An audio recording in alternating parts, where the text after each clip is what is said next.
Cette chronique vous est présentée par la bibliothèque GGC, située au 1567 rue King-West à Sherbrooke.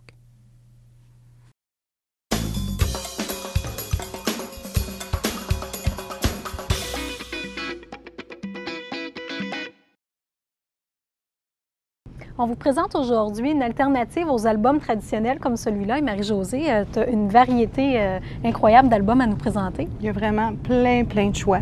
On peut commencer peut-être avec celui-ci? Oui, ce qu'on appelle l'album en sac de papier. Alors, tout ça, c'est des conceptions de Louise. La fabrication, en tout cas, est de Louise Boudreau, le professeur ici. C'est l'album, celui-là, à peu près le moins dispendieux qu'on peut faire. Je comprends, 2 sacs en papier. Exactement. Mais ça permet d'incorporer plein de trucs.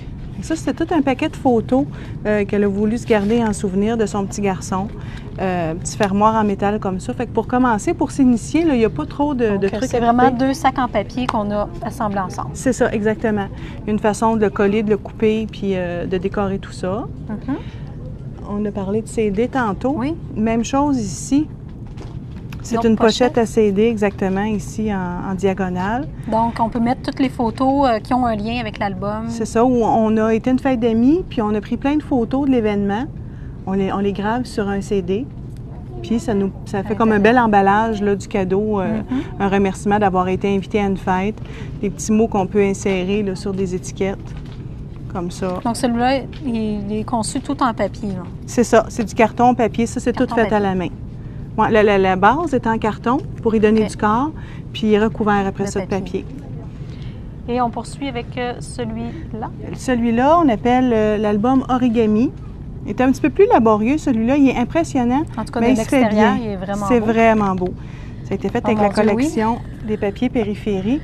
Et voilà.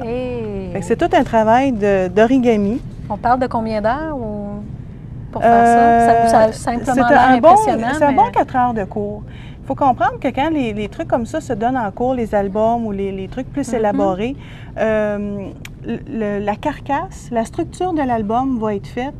Puis après ça, toutes les décorations, on les a dans notre petite pack de cours, puis on le fait à la maison, on le finit. Mais la structure est faite dans un 3-4 heures.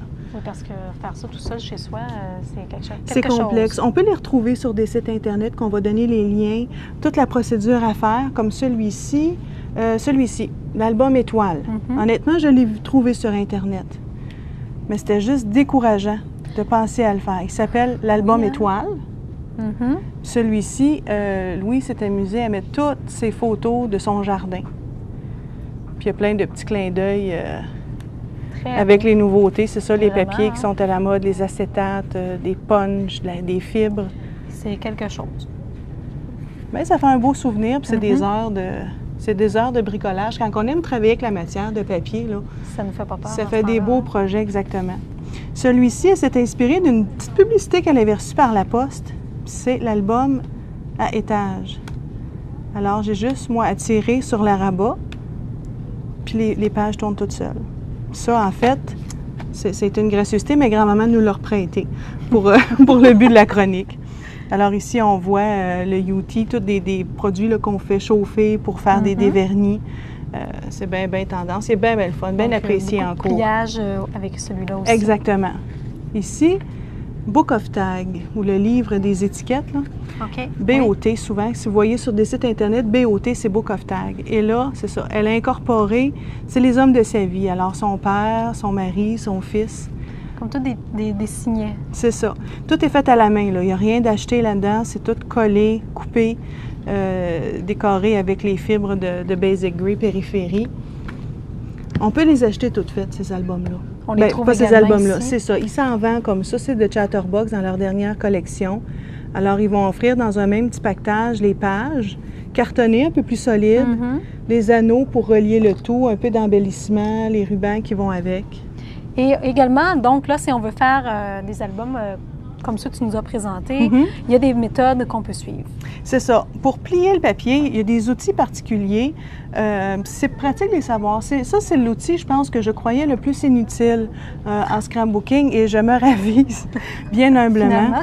Finalement, moi, ce que je faisais, puis ce qui n'est pas mauvais non plus en soi, ce que je faisais, je prenais un X-Acto avec une règle de métal et au lieu de me mettre sur le sens tranchant, je retourne mon X-Acto Et en fait, ce que je veux faire, c'est vraiment juste affaiblir Le papier. la première couche de papier. Mhm. Là, j'ai été trop polie. Si je le refais une deuxième fois, en appuyant juste un petit peu plus. C'est là où est-ce que l'alternative des autres outils est meilleure, parce que j'y vais un petit peu à tâtons. Là, on voit une légère, c'est ça. Et mon papier, ce qu'il va faire, c'est qu'au lieu de chercher où est-ce qu'il va craquer, il va s'affaiblir seulement là. Alors, ma pliure, elle est nette. Et la différence avec ça? La différence avec ça, c'est que là, je vais me trouver à enfoncer. Avec le plioir... Est-ce qu'il y a un nom pour ça? Une lame en os ou un plioir. OK. Bone folder en anglais. Mais ça se dit mal, un plioir. Ça va venir faire une légère encave dans mon papier. Ce que je me suis trouvée à faire tantôt, on voit la ligne. Et là, quand je plie, ça ne craque pas. Donc, je te remercie, Marie-Josée. Donc, on peut suivre ces idées pour créer nos propres albums. Absolument. Merci. Bienvenue.